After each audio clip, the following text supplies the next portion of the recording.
The Premier is meeting dumped Labor MP Billy Gordon in a last-ditch attempt to secure support for the government's lockout laws. With the opposition refusing to back the measures, Anastasia Palaszczuk needs one crossbench vote for the bill to pass. George Roberts reports.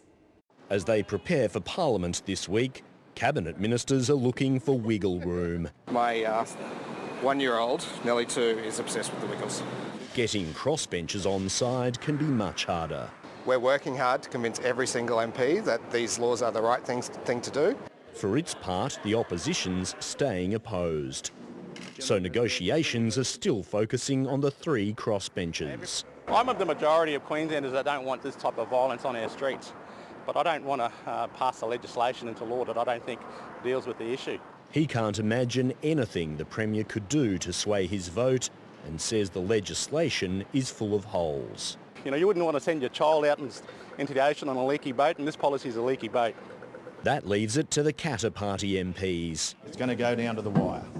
So you haven't made up your mind yet? We haven't made up our mind.